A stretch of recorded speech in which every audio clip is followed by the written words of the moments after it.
Hello, good morning, and welcome to today's program, The Roundtable. My name is Issa No. But let us take it from this angle. The world is currently battling with high inflation rates, and Africa is not exempted from this experience, with countries on the continent printing record high inflation rates in 2022. The surge in inflation rate is following the rally in crude oil price amidst the face-off between Russia and Ukraine. The rising cost of energy around the world has translated to a significant uptrend and being witnessed in most economies as prices of goods and services have reached unprecedented levels. The International Monetary Fund has also projected that the present inflationary pressure will continue until 2023. So now, leading to further concerns over a consequence of global economic recession. In the same vein, the IMF increased the inflation projection for advanced economy to 5.7% and 8.7% for emerging markets and developing economies. So now, when you look at the Nigerian economic outlook, definitely you ask the question, what do we rethink when it comes to the issue of the macroeconomy and then the financial development?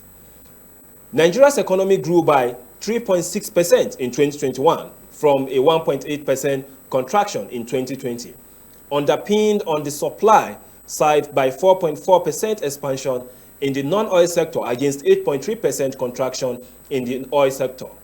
Non-oil growth was driven by agriculture having 2.1% and services at 5.6%. So on the demand side now, you ask the public and the private consumption where contributions to GDP growth per capita income grew by 1.0% in 2021. The fiscal deficit narrowed to 4.8% of GDP in 2021 from 5.4% in revenue, 5.4% in 2020. So now, due to a modest uptick in the revenues and was financed by borrowing, public debt stood at $95.8 billion in 2021, or about 22.5% of GDP.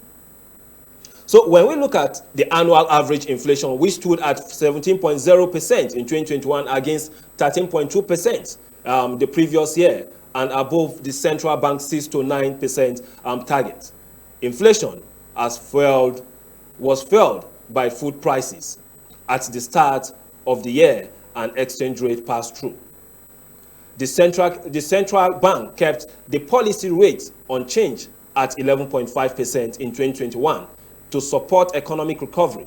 The current account deficit narrowed to 2.9% of GDP in 2021 from 4% the preceding year, supported by recovery in oil receipts, improved oil export and disbursement of the SDR allocation of $3.4 billion, that's 0.8% of the GDP. So pending decision in the used helped to boost gross reserves to $40.1 billion in 2021. So the ratio of NPL to gross loan was 4.9% in December 2021. So this has to do with the regulatory requirement 5%, while the capital adequacy ratio was 14.5% regulatory benchmark, which was 10%. So now when you look at the poverty level and then the unemployment, it also remained high in our current state, unchanged from 40% and 33.3% respectively. So today we are going to be looking at a major issue, and that issue is nothing but the economy. So now with this, you know that there is that strong need for us to rework our economy. And as a result of that, we'll look at the implications of the Naira to dollar exchange ratio. And to discuss this with me this morning is nobody but Mr. Leslie Achesonwe. Leslie Achesonwe is a development economist and a sustainability expert. So he will be giving us a better analysis of what is happening to the market value of our money and then what is our current economic state. So we'll go on a very short break, and when we return, we start up with the conversation on the roundtable.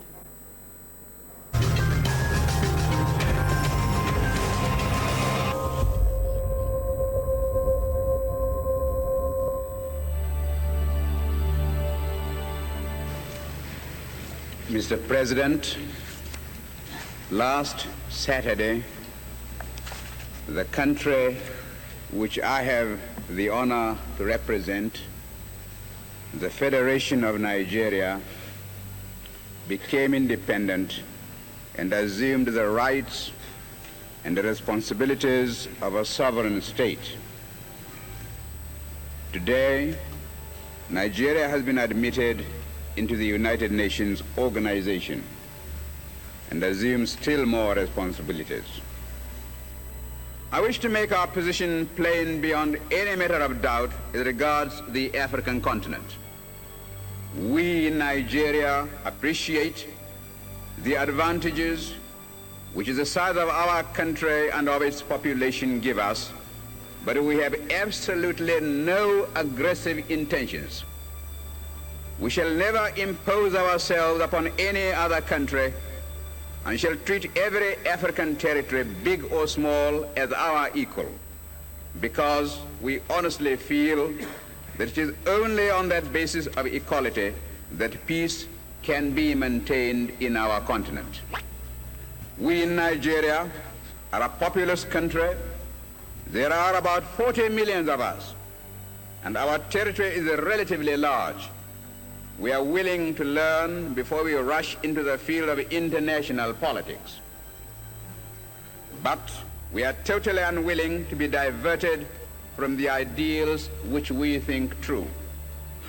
That is the reason, Mr. President, why we in Nigeria shall not be found to align ourselves as a matter of routine with any particular bloc.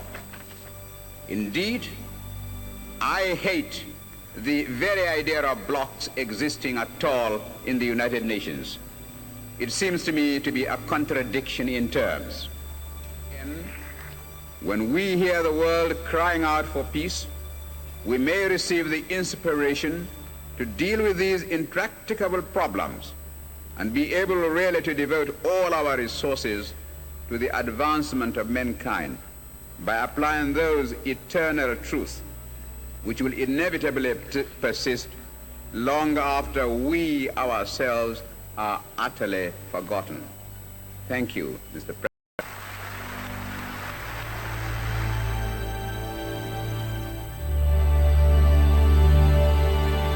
The challenge of Nigeria as a free state in 20th century Africa is the need to revive the stature of man in Africa and restore the dignity of man in the world.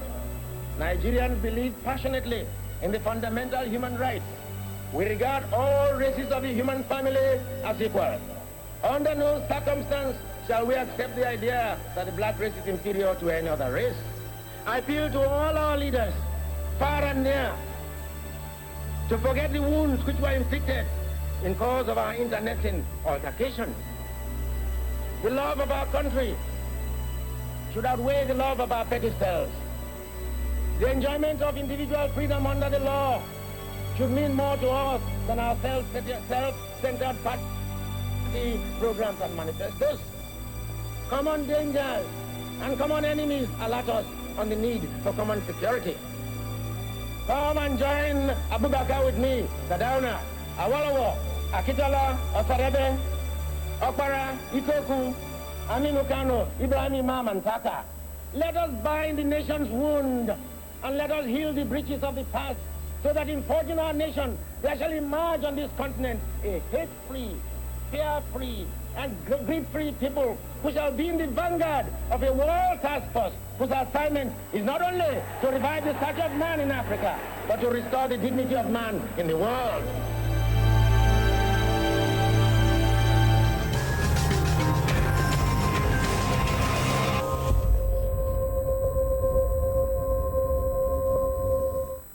Yeah, welcome back, and still with me in the studio is Mr. Leslie Achesonwe. Mr. Leslie, good morning and welcome to the program, The Roundtable. It's my pleasure to be here this morning. Good morning, Abuja. And you've listened to the introduction, and you know definitely, or let me even start with this question. How are you feeling the impact of our economy today? The economy, as it is now, is gearing towards a point of unsustainability because of our unsustainable economic behavior. Nigerians generally have inelastic demand for foreign goods And that is not going to make our country to be sustainable in the long run.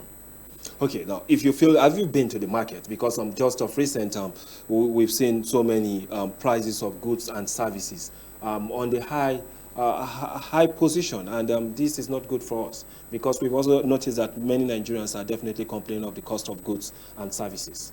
You know, the cost of the increase in prices is as a result of demand, and that is inflation. When inflation sets in, the poor suffer the most. The average income earners suffer the most, because it is just another technical way to tax the poor, because they pay more for goods and services. They don't have stockpiles of cash at home or in the bank, unlike the rich, you know. So it is a distressing situation. The prices of goods and services has gone up, and this is because there is a cost push inflation in the system. The cost of production of an average goods and service has gone up. So you have to translate or transfer the burden to the final users. And that is what has happened to the inflationary situation we have had now. Now, looking at the current trend and looking at what we are facing, what can you say with respect to the economy in general, most especially looking at all the market forces that are being put into consideration whenever we discuss the economy? You know, let's start by dealing with the real issues than dealing with the symptoms. Let's say, for example, the exchange rate naira to dollar is just a symptom. And we are battling to deal with symptoms instead of dealing with the real issues. For example, if somebody has malaria, it starts with fever, and that's the symptoms. So you start suppressing the symptoms. Eventually, if nothing is done, you'll be knocked down. This is comparable to the situation where we are right now. And that is why, as naira keep being devalued, if nothing is done, we're heading into crisis, economically speaking. And the economic crisis is more dangerous than the political crisis in some instance, because the citizens will be involved. In political crisis, there could be people who are not part of it, you know. But the effect of economic crisis goes deep into the fabrics of the society. And we don't want unrest like that which we have seen in Sri Lanka and other countries. So the handlers of the economy has to make immediate action, take immediate action now to fix the situations. Otherwise, the economy will not be sustainable for this teeming population. But then, if you say we don't need the kind of unrest, which is very, very true, nobody wants a situation of unrest. But then, when you look at the global trend now, with what is happening in Sri Lanka, you also notice what is happening between Russia and then Ukraine, and then you look at what is happening currently in Europe when it comes to the issue of the gas. And as a result of that, that is also a driving force for the market, the inflation rate across the globe. So with all these indices, do you think we can have a good headway at the end of the day? Of course we can, if we put on our thinking cap and rethink the process of growing our economy. Nigerian economy right now is comparable to an economy that is at war. Now, when nations go into war, you don't have the conventional economists managing the system, but you would have those in developmental economics, you know, who look at the real issues and how to quantitatively achieve the end goal or the end result towards ameliorating those things that are seen as the factors underpinning the progress of the country. For example, the exchange rate crisis right now is a reflection of the economy. Every country's currency is a reflection of what the economy is like. And nothing serious has been done to put a hedge, you know. This gradual floating is the best monetary policy we need right now. What monetary policy is needed to fix these exchange rate menace is to look at critical sectors of the economy. I did a research on countries that are developed today that had, 100 years ago, were in crisis situation. What led to that development? Government were involved in the real sector. When I mean the real sector, I mean agro-business. Sometimes you hear people say the government has no business in business. I don't agree with that. Government has business in developing economy. Government does not have business in developed economy, which means in developing economy, there are critical areas, sectors that the government has to be involved actively. In those days, in the 80s, in the 70s and 80s, Nigeria have school to land. It's a policy. These are sustainable policy. But right now, because government has a feeling that they don't have business in business, they want to use fund. The CBN is giving that fund to those into rice business and co-borrowers fund. Most of these funds have not been returned.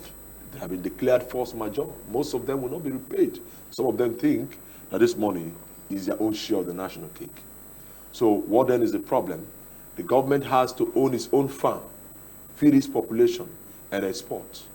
Once the government takes the lead and the sector becomes very sustainable, then they can withdraw gradually for private sector to buy into those ventures and continue from that point. That is just one aspect.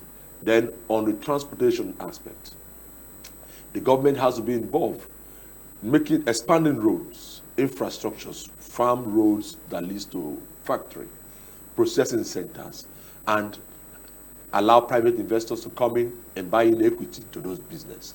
Eventually, the government will now strategically be easing out its role in those ventures. By so doing, if this goes across different sectors, you would have a positive transformation of the economy, which will reflect on the value of your currency. But if you look at it in the past, people have complained that the government have so much hands in the market, and it's not the best. Just like you rightly stated that the government need to partake in business. But then, if you also look at it, based on our history, we have the textile industry before. We have so many industries. We have the Peugeot and the other automobile industries that were functioning. But at the time, you just discover that they are no longer there. And at that point, if you look at the Naira to dollar ratio, it was very, very competitive, unlike now, where it seems to be lopsided.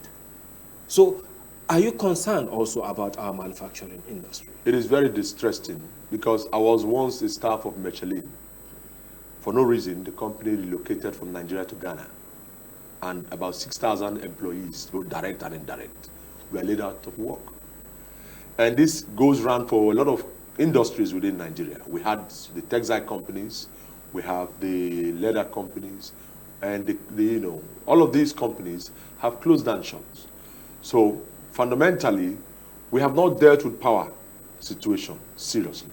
The energy crisis is hindering on business performance, is a disincentive to industrialization. We cannot be an industrialized nation when we are battling with 2,000 megawatts, 3,000 megawatts, 5,000 megawatts. We should be looking at 50,000 megawatts for our country to be developed. See, no nation with this population that refuse to act is not loading a gunpowder. So if we want to stop the impending explosion, no matter the government that wants to take over it from 2023, they must talk to Nigerians. What economic expansion plan do they have? Nigerian economy is getting towards a situation where it can be referred to as being broke. Nigerian balance sheet is not sustainable. If I own the economy and the balance sheet is what it is right now, I'll close down the company. But Nigeria is a nation. We have citizens in overseas. We receive foreign exchange in terms of diaspora remittances. These are handouts. Nigeria is still a mono economy. We export only crude largely to earn foreign exchange, you know. So it's a mono economy that is not sustainable for a developing country. Then even if Nigeria is a mono economy, how much have we done on that sector? Are we a leading force? I have a very controversial opinion about Nigerian involvement in certain multilateral engagement, like the OPEC. Why should Nigeria be in OPEC that regulates how much we sell? If Nigeria is not in OPEC, the quantity of crude we are producing today, we can double it or triple it. But with OPEC, you can't go more than the quota that has been allocated to you. We want to say, okay, no problem, we want to resign from OPEC. Let it be just 2-3 years. After 3 years, we renegotiate if it favors us. If it doesn't, we remain where we are. You say we should stick to the Russian Yes, parts. good. Because when you are a signatory to OPEC, you are limited by your production capacity. So since Nigeria is a mono economy, is it strategic for, if we have the capacity to produce, let's say, 300 million metric tons, you know, of crude oil. If we have that capacity, and because we are a signatory to OPEC, we cannot be allowed to exploit that capacity. But we will continue to operate within a benchmark that has been approved because we are signatory. We have ceded our sovereignty by that. It's not strategic for a country that is a developing country that needs to get out of the woods. You've painted a very deep picture for me this morning, and when you look at it, definitely it still boils down to a major issue which has to do with what some of the things you've highlighted, most especially this dollar to naira ratio. And then when you look just this morning, I was just informed before the program that as of this morning, somebody was trying to get the dollar, and then it cost about 670. That's not good for us as a nation. And if we are to project forward, what do you think is the monetary policy of the CBN working? You know, the CBN government has tried successively different monetary policy regime. And I need them to start asking themselves, which one has worked best? What didn't we do right? Of course, the pressure on the naira is as a result of the inaction of the physical structure side, physical policy side. So the CBN, in trying to counteract this variation, yeah, you know, has started giving out funds to farmers. That shouldn't be the role of CBN, because CBN is not in the first place trained on how to do debt collection, because you've given this money. The banks have the experience on debt collection more than the CBN. So these monies, most of them have been declared force majeure, not going to come back to the government cover. It is not sustainable. Then the next aspect is, if we don't do what we're supposed to do right now and immediate, before the next 3 months, dollar to naira will be equal to 750 or 800. Now, but how can we deal with this situation? To earn more foreign exchange and not to depend on handouts. The handouts we are currently depending on is not sustainable for a country whose citizens are largely interested in buying foreign goods. Nothing is wrong to be buying foreign goods, you know, but what we are exporting should be commensurate, because we are a mono economy. If you look at remittances from diaspora in 2021, you know, and the total of what is gotten from crude oil proceeds, is not up to $150 billion, you know. Now, if $300 billion is pumped into the Nigerian economy right now, dollar will go to 400 naira. But where would the $300 billion come from? It will come from the citizens that we have here. The citizens are underproductive. We are not doing our best because the environment has not permitted such. Infrastructural gap, you know, has led to a very huge differentials in terms of what we can produce and export.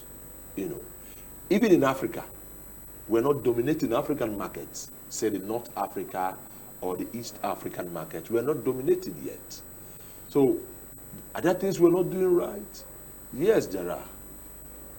Those in the monetary policy side and the fiscal policy side, that is the federal government, have to put on their thinking cap, roll up their sleeve, and start consulting. What can we do to solve this problem? It is like an economy that is at war. So now, if that's the case, then what would have been our major take from the African free continental trade that was signed some days, some months, or some years back? And would that have helped us to have a stable economy? I've been a strong champion for African Free Continental Trade Agreement.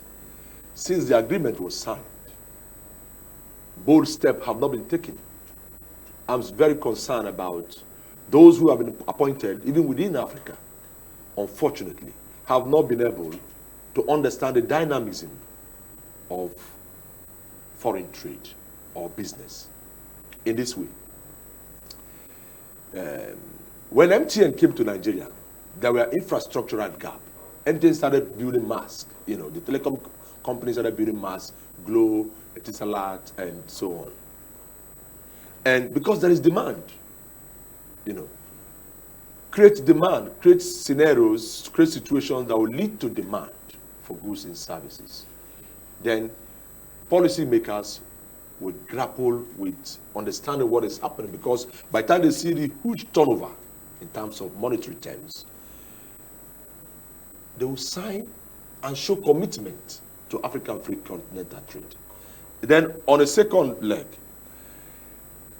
Nigeria needs to spearhead the adoption of single currency for Africa.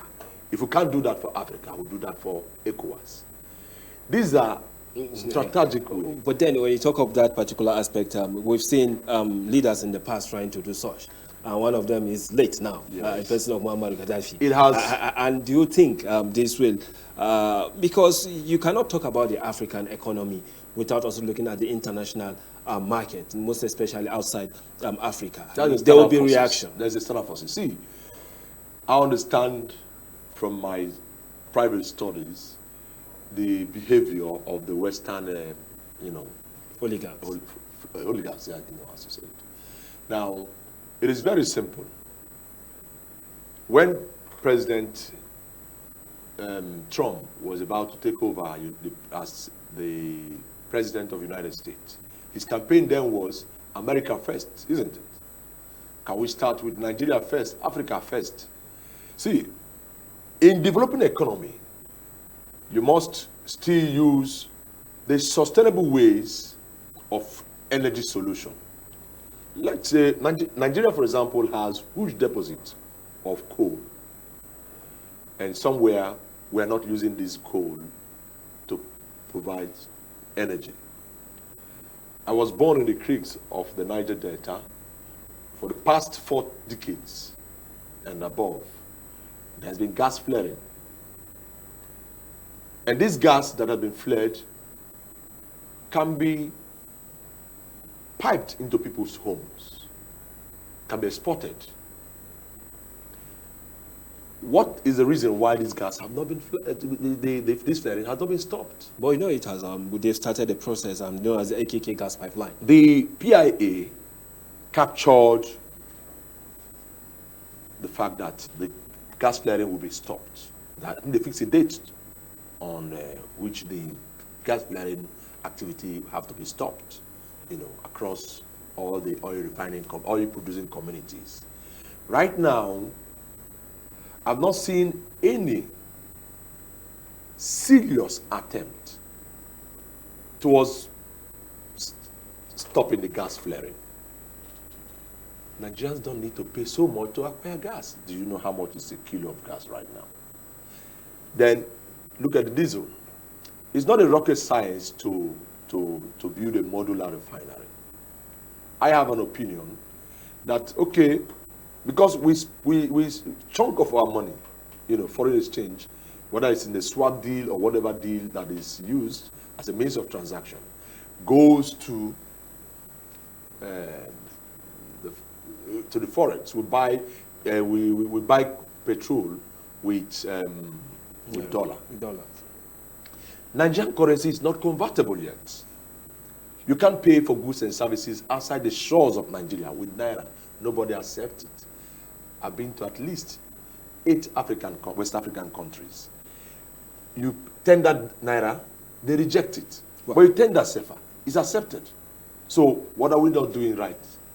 What we're not doing right is that the dynamics of currency conversion or convertibility, if you look at part of the characteristics of currencies, one of them is convertibility. Okay, thank you for giving us that. One of them is convertibility. When you look at the currency strength of our naira, and you also start to ask questions. And then, at what point can we get it right? Still with me, discussing this morning is Mr. Leslie, and he's giving us more information with regards to how the economy plays, and then how can we rework the economy is very, very important, and because we are moving at a pace that is not affordable for all Nigerians, and we don't want this Sri Lanka effect to happen here in Nigeria. But then, let us go on this short break, and then when we return, we continue with the conversation, putting up our phone line open so that you can also join us.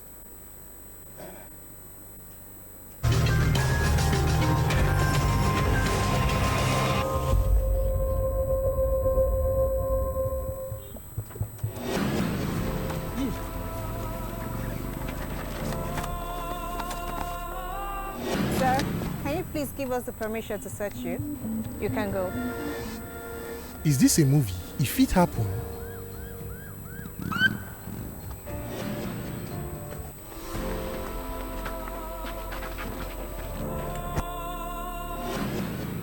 Officer, I beg carry and go station. When our Oga come, you come meet am for there. Hey, Mr. Man, I cannot do that. Tell your Oga to come to our station when he returns. Am I in a movie? If it happen, Mama, please.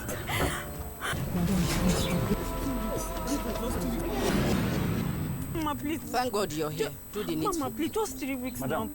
why did you invite us to come help chase your tenants now? This is a civil matter now. Is this a movie? If it happen, If we follow The new police law. if it happen.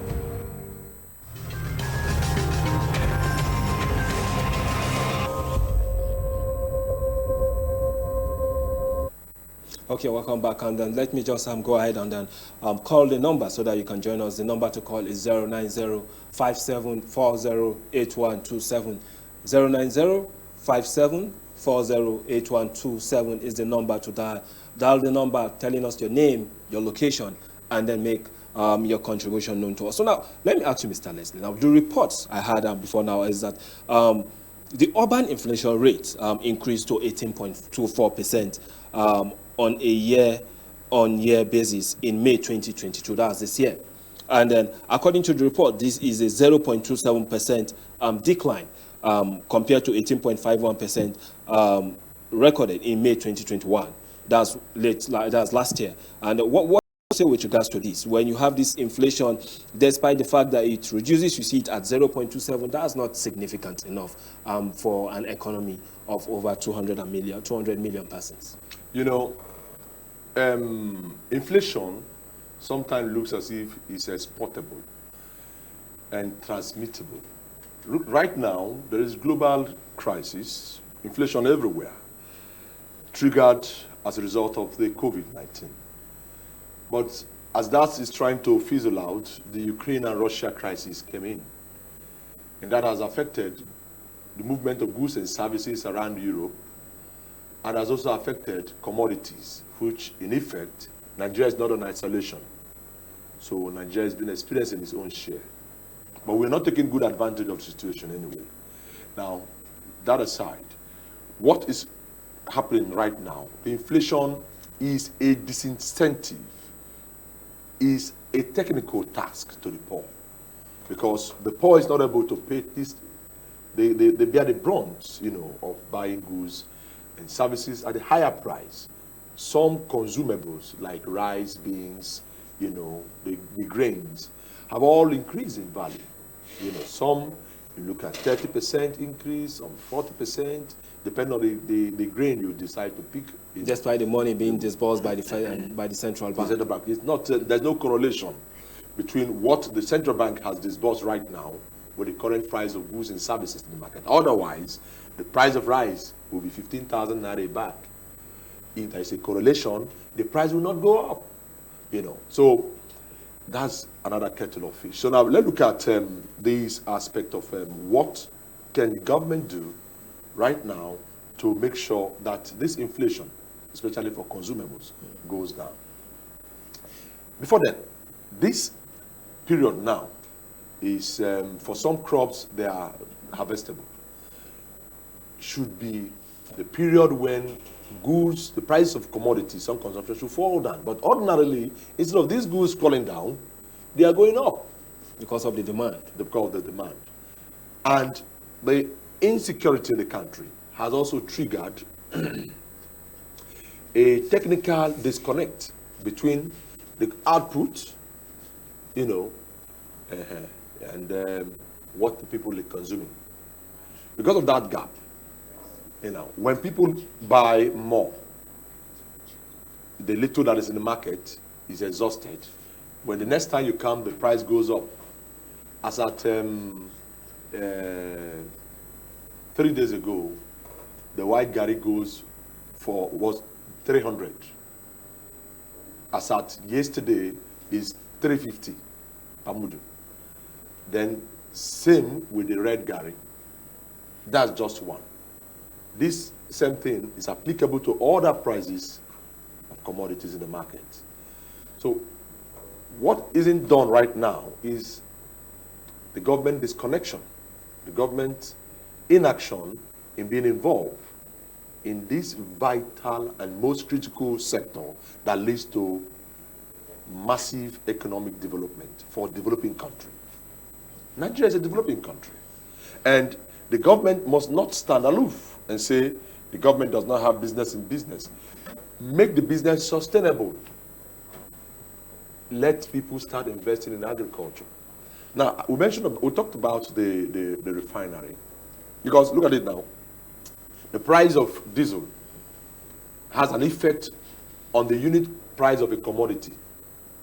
Because right now, the price of diesel is within 750 to 800, which means that goods and services that were sold for 100 naira in the past would ordinarily be sold for 300 because of this price. Some factories may decide to close shop, while others may still try to grapple with the system, to, instead of closing shop, the effect, what would they do? They'll just be involved and increase the price. When they transfer this price to the citizens, that is inflation. So it's cost push inflation. Just like what we are seeing now with the cost of bread in the market. Good. A loaf of bread goes for within 1,100 to 1,000 naira. That is, should I say, quality bread. What we haven't done, the government is aware, but they need to put on the thinking cap, roll up their sleeves, and start working on those areas that trigger economic growth. This is just one way, or one among the many ways you can solve issues of developing economies. Not copying and pasting wrongly, as we're currently doing. The fiscal policy and the monetary policy side, there must be harmony or harmonization. The mix, must be properly aligned in such a way that what we are producing and the monetary policy will be reflective of even the value of our currency. In all this, how can you rate the role of the periodic change? In my experience, or in the course of my life, going to countries within Africa, there are periodic change everywhere, And in some of these countries, they don't have anything like the parallel market, yes, and the official market. It is like subsidizing dollar for some few individuals who claim they want to go to school overseas, medical trip, or what have you. So it's not sustainable. And that is why, for me, as somebody who is vast on what can a nation do to be sustainable, I'm interested in why are we having parallel market? The currency regime management, this management of the currency is being managed by those who do not understand the dynamics of a country that is at war. If we take it that Nigerian economy is at war, our actions will be reflective on the economy in general. So that is what I think we're not doing right. Okay, now, looking at our neighboring countries and looking at the president's decision to also make sure that the borders are reopened. And but still, at this same point where we should be expecting that, okay, if these borders are reopened, it means goods are going to come in. And then probably more goods will go out of the country. Will that be a subtle way of reducing the pain? No. When you allow all manner of goods and services to be imported, you are exporting labor, you are exporting employment, and you are disempowering your citizens. So, for that reason, what the government should do is there are classifications of goods that shouldn't come in. Rice has no business coming to Nigeria. Nigeria has, in fact, my father told me that 50 years ago, rice were farmed in my states or in the creeks. So what changed after the oil was discovered in Oloibiri in 1956? There was a change. So why should it be so? It shouldn't be so. We now become a mono economy because the oil is just flowing like the river. So we don't lose senses when it comes to real issue. Rice shouldn't be allowed to come into Nigeria, I disagree. Although much investments have not been done because the government has not taken farm business as their business for a developing country. The government should go into it. Yes, the balance sheet is very weak. Nigerian economy, Nigeria could be said to be broke, in some sort, may not be able to power agro revolution. But it is possible. Show commitment, start getting involved, and you will see changes taking place. Before now, let me just quickly take this because I know how that definitely it is going to have a great effect on our economy, the commercialization of the NNPC, and looking at their role in the past, and then looking at what is possible in the future. The issue of FAC will definitely come to mind. The money they give to the government every day, and then all states comes together, share the money, and then do whatever they need to do with it. So now, if that role now is absent with the transition of NNPC, can we have a sustainable economy?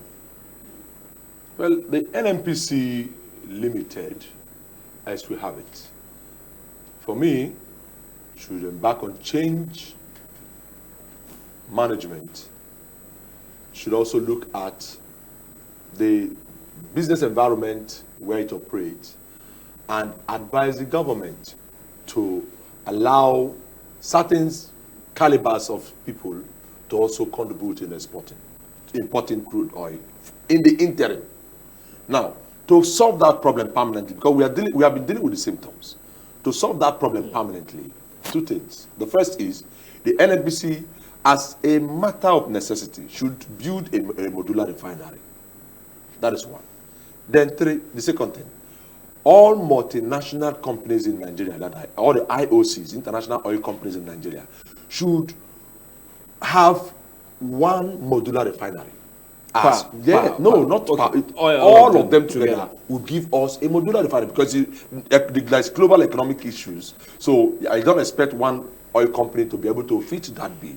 So this is like an SPV, special purpose venture, where all the IOCs will be made to build a modular refinery. So we will have two modular refineries. Are you following now? Then that will have an impact on what is happening. Then on the short run, why licenses is given to aviation sector to import aviation fuel, because a lot of aviation companies are granting. Now, what licenses should be given to them to import their own fuel in the interim. This could be 4 or 5 months, you know. A modular refinery can be built in 3 months, can be built in 2 months and 10 days. A modular refinery. Now, so it's not a skyrocket. If that is not a skyrocket, what are we not doing? What we are not doing is that we have a short run. Of course, in the long run, we will all die, according to Kelly's. But in the short run, what we'll do right now is NNPC give Nigerians modular refinery in the next 4 months. Then all the IOCs get license, build and operate a modular refinery. Then in the short run, in the immediate before these NNPC and the IOC's ventures, give licenses to those in the aviation sector to import directly their aviation fuel, because they understand the price, they know where to get it, you know. Then those independent marketers, give them license. These queues will just be fizzled out, and that will improve the naira value in the short run. Okay. And in the immediate after this is the NNPC venturing into modular refinery. The IOC is venturing into modular refineries. We'll have 2 working modular refineries.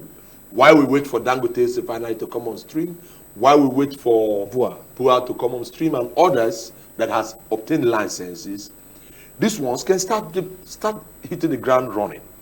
You know, by so doing, the economy will get out of its wood, and the economy, the value of your currency will be truly reflected on the economy. So now, how do we citizens now? Because we've talked much about the government, and we've also discussed the role they need to play to make sure that, yes, they provide all the necessary infrastructure, which you rightly mentioned, the issue of power, the issue of government getting involved in business, not taking itself out of it. So now, to we now the citizens, what role should we be playing? If the government, say, for example, in the 6th geopolitical zone, they are going to invest in 5,000 hectares per political zone. Are you following? It will create a massive employment in the first place, because Nigeria is still like an agrarian economy. So by so doing, we will be sustainable. There will be food sufficiency, you know, and we'll have enough to export. We will feed the world eventually. And that foreign exchange we will earn, coupled with the diaspora receipts that are handed out, and the receipt from the sales of crude oil that are also coming in, you know, it will make the economy to have, in dollar terms, about $300 to $500 billion. If that amount enters the economy right now, dollar will go to 300 naira, if not 400. It will go to 300. So, if that is the secret, who's making decision for the 200 million Nigerians? Are they listening? Can they start acting? And if they want to find out how these things can be done, implemented in stages or in phases, we are open to give free consultation. That brings me to this question, and it's bordering the issue of insecurity, the issue of the insecurity is there. The 2023 general election is forthcoming. These are 2 indications of how the economy will also go. If the insecurity persists, definitely there will be challenge with our political terrain, and that will definitely affect the economy. And we don't want to go the Sri Lankan way. How can you put all this and then try to melt it down to a situation where we don't have a problem? You know, I don't like talking political issues, like I would prefer to talk about economic issues. Yes. But look at the effect, the insecurity, the upcoming election. I would like to relate how the election would affect our economy.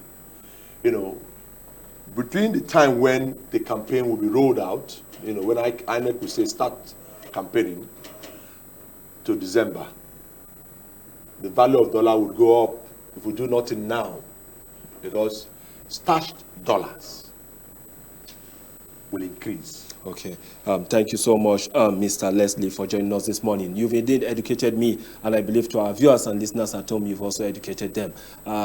For you to have also brought out that punchline that if they do nothing now, definitely the dollar to naira ratio or the devaluation of the naira will continue. So we hope and we pray that it doesn't continue. It's not a very good one to wake up and see that the dollar to naira ratio has increased beyond line. So this is how far we can go today on our program, the Roundtable, and we'll discuss in-depthly the issue of reworking the economy. Indeed, it's a great one having you this morning still, Mr. Leslie. And to our viewers, this is how far we can go. Thank you and stay blessed.